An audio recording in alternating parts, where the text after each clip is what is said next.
100,000 million kalpas, having it to see and listen to remember and accept. I vow to taste the truth of the Tathagata's words. Hi, everybody.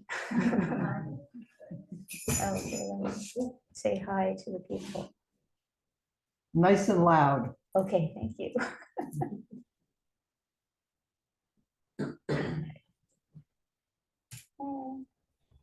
Okay. See the gallery. Hi, everybody. That's nice to see you all. So, before I dive in, I will, something people have told me is, and I'm not sure, but if you put your paper on the computer, it may interfere with the sound. okay. I'll I'll put it on my. Oh, so she's okay? You should be just Okay, fine. you're good to go. Okay. We'll find out. We'll find out. Anyway, so before I dive into the burning house, so to speak, I wanted to take a little time to talk about organic chemistry.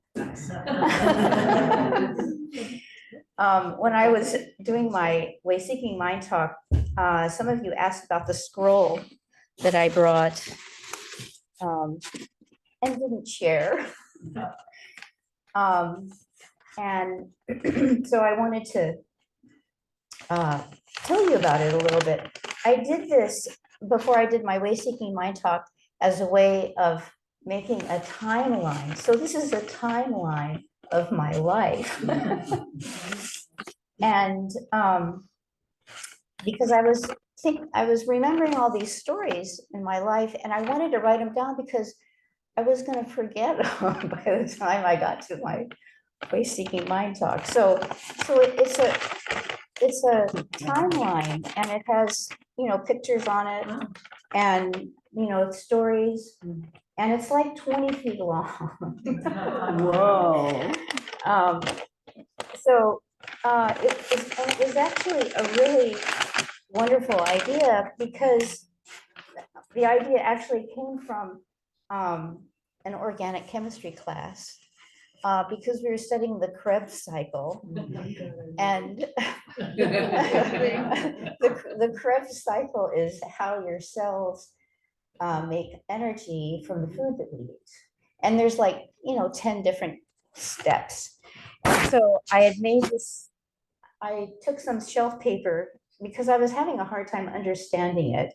And so I put each step of the Krebs cycle on this shelf paper, and I tacked it up on my wall, and it went around corners. So I would stand in front of this sheet of paper, and I would memorize the Krebs cycle. So that's kind of where it came from. So I thought you'd like to know.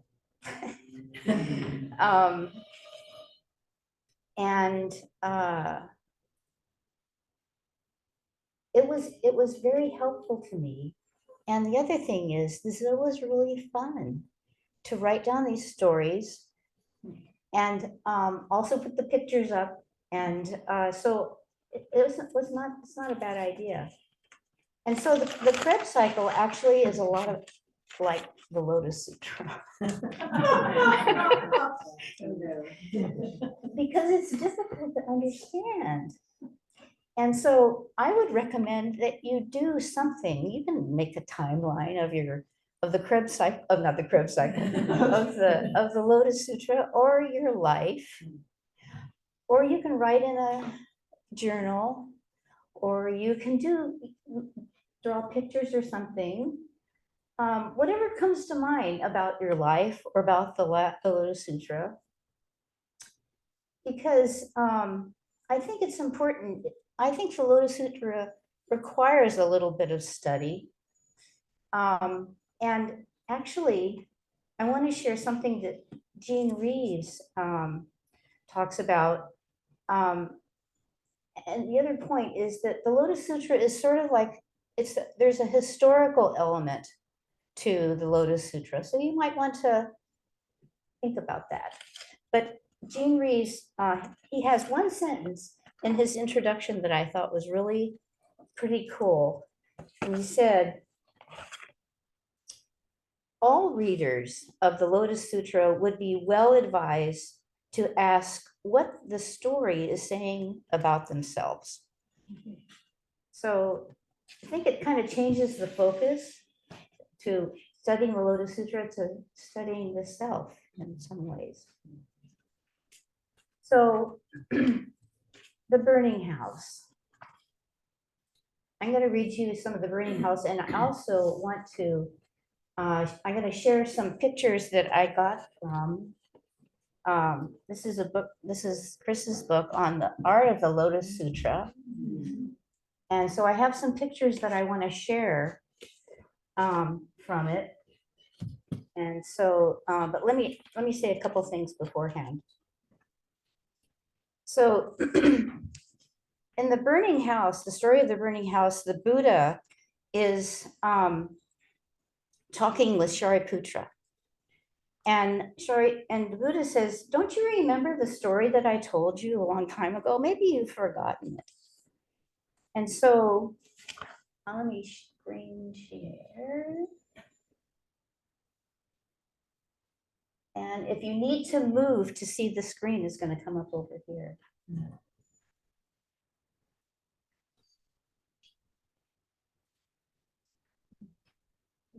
And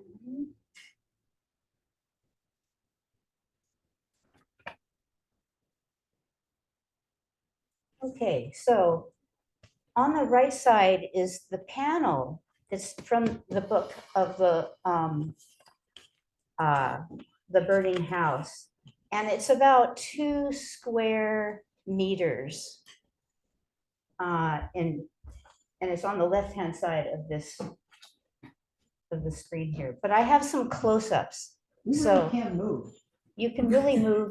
You can really move. Do you Okay. want me to put the TV up on the bench? Would that be useful or? It would be. Okay. Do you mind if I do that? Oh, sure, go right ahead. So the tapestry actually is in Japan. While she does that, I'll just explain a little bit.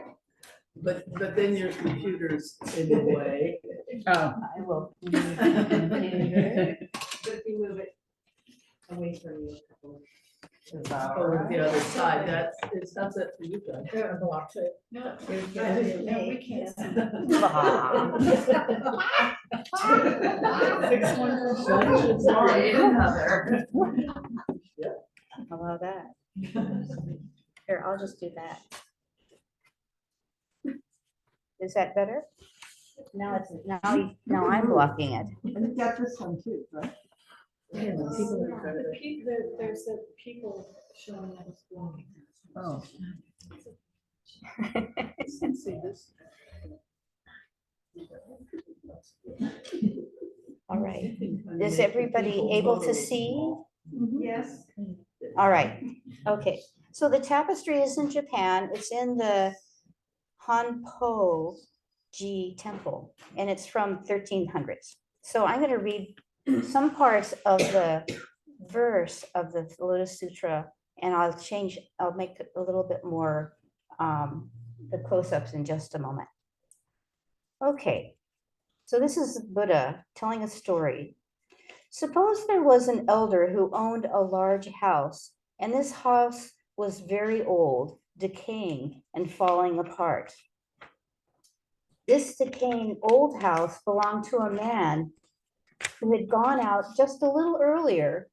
All of a sudden, the house caught on fire, and all at once, the whole house was engulfed in flames.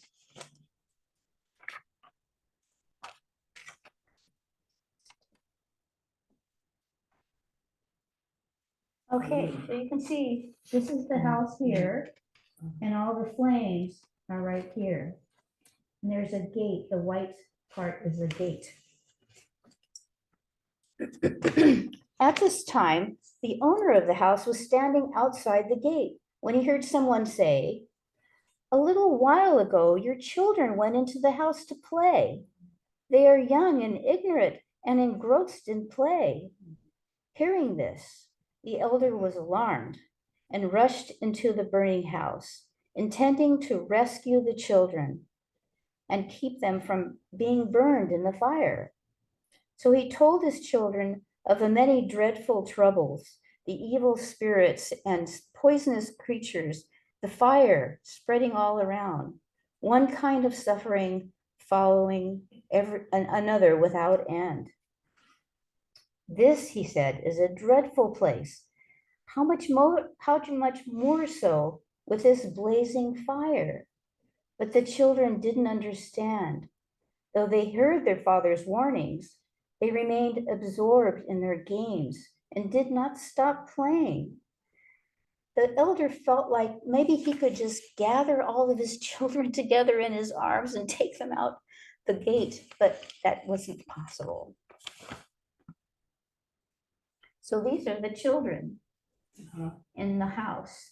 You can see the flames around, and they're just like, oh, what's happening?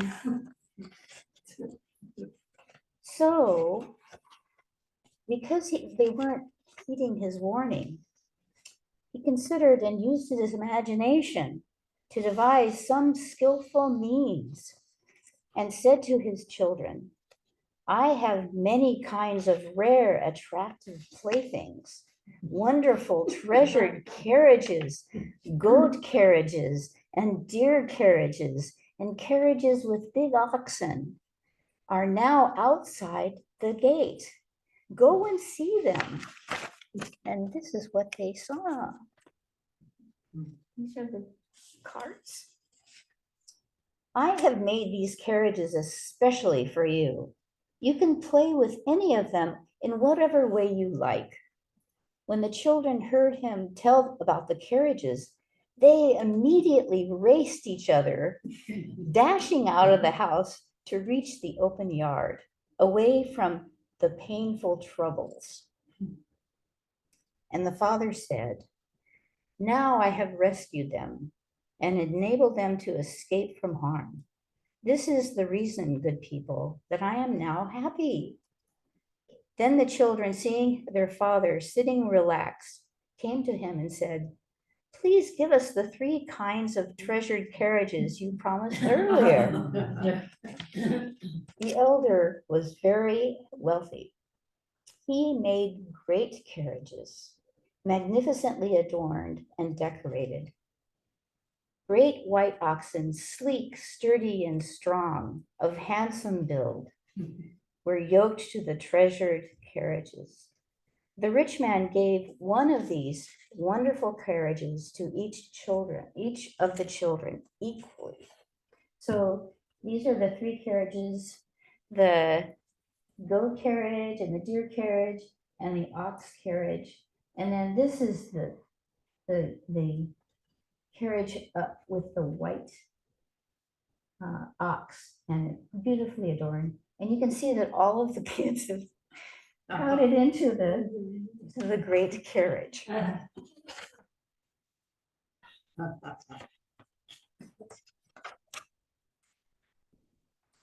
Then the children, ecstatic with joy, mounted the treasured carriages and rode around in every direction, playing joyfully, freely, and without hindrance. So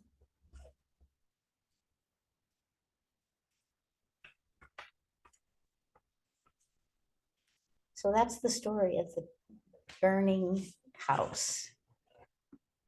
I'll stop share.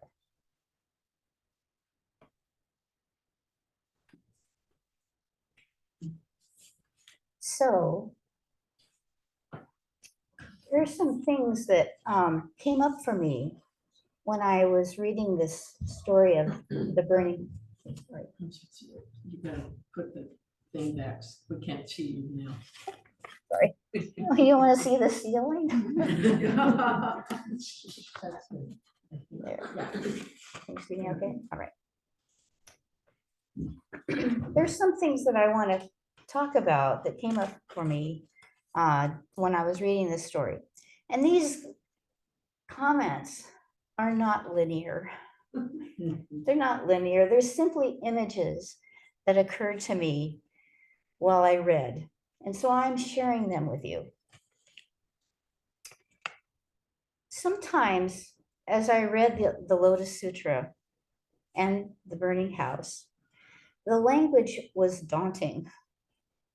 In the burning house story, they go into all these images about the demons and the insects and the fantastic animals and in unfathomably long periods of time.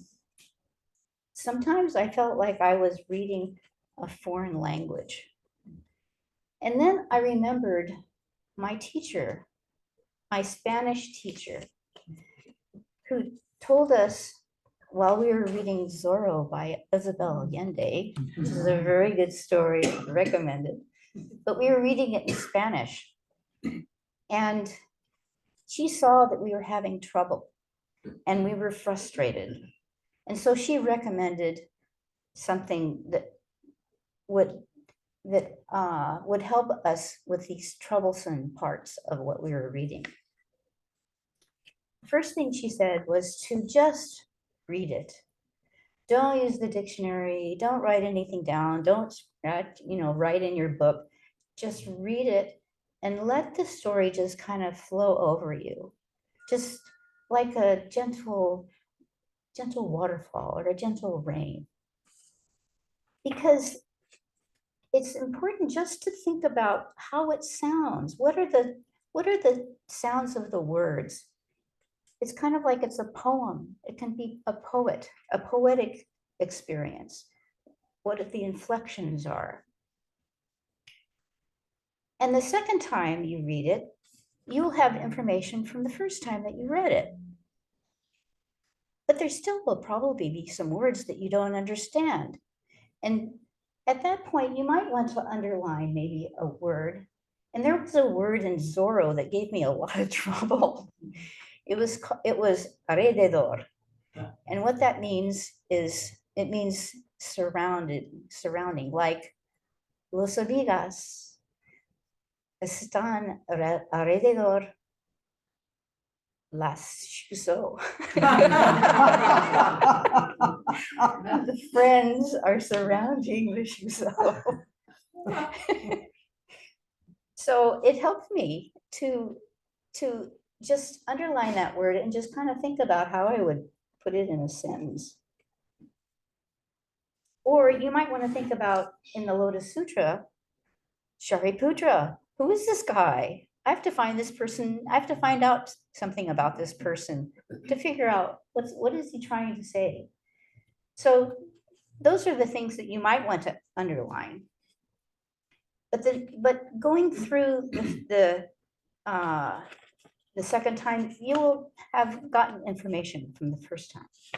So the third time that you read this, if you have the gumption to read it a third time, you will probably realize that you're starting to get the gist of what is being said. There probably are still words that you don't know, but who cares? You have the gist of what it is, and you can move on. So that's kind of how I feel about reading the Lotus Sutra, is that it's a process, and yes, it's difficult, but it's kind of like reading a foreign language. One thing I really like about the burning house is the part where all the children got a beautiful ox cart with a big white ox. It wasn't just the boys, and it wasn't just the elderly children that got it. Everybody got it. And that made me feel really happy because it was a moment of equality. That made me feel very good. Another idea that showed up for me was about when we listen to Dharma talks. A lot of times we break up into small groups and we talk about what we've heard. And for me, this can be one of the most important things of the whole meditation. I get to hear about how others perceive or were struck by the Dharma talk. And even if they just talk about themselves, I get to hear about what they're feeling right now in themselves. And when I'm listening, I'm not really thinking too much about what is next. I'm really engaged with what people are saying. And I'm changed. And I'm refreshed.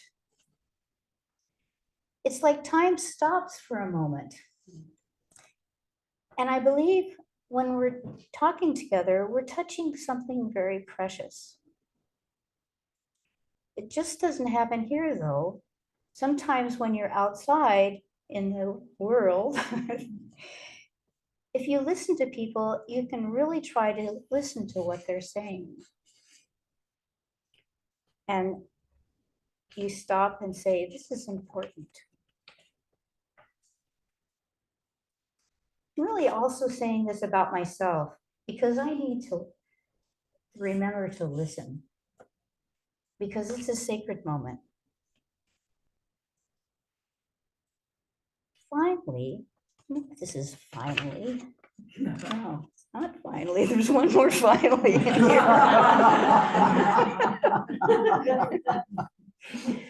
I wanted to talk a little bit about skillful means. I know that we will be talking a lot about the great vehicle. Chris mentioned it on Tuesday, but I want to back up a little bit and talk about skillful means.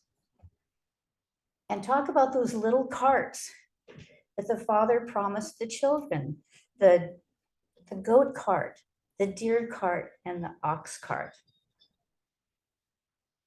I really appreciated Chris's comment when she said, the important part is the great vehicle. It is all of the above. And I heard that as the great vehicle includes everything, including those little carts. Because I think that those little carts really helped the Father save the children. It reminded me of a dream I had when I was about 20. It was when I was going to be baptized in the Lutheran church. And in the dream, I was floating in front of this kind of row of trees. It was kind of like an espalier of trees. But it was huge. It was like 3 or 4 stories high. And I couldn't even see the ends of it. And it was very thick. I was trying to get on the other side of this. And as I was floating slowly toward this row of this espalier trees, I saw a little opening where I could get through. But before I had gotten to that little opening, I looked to my left and I saw there were all these other people that were trying to get through in their own opening. They were trying to get through to the other side as well. And it occurred to me at the time that all of us were entering the other side from different points, from different perspectives, and from different beliefs. But we are all going to end up on the other side together.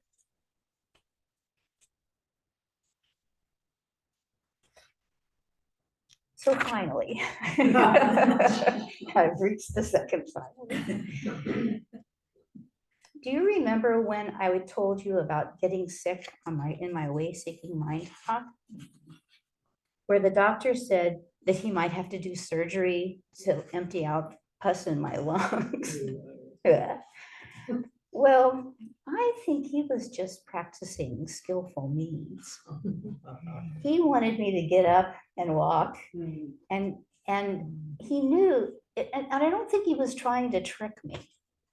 I think he just knew that I needed to get out of bed to have a chance to get better. So those were my remarks about the burning house. I think that's it. And so, thank you. So let's see, what time is it?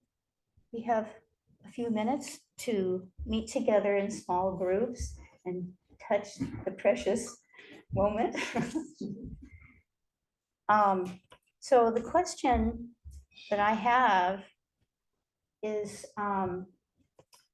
what is your burning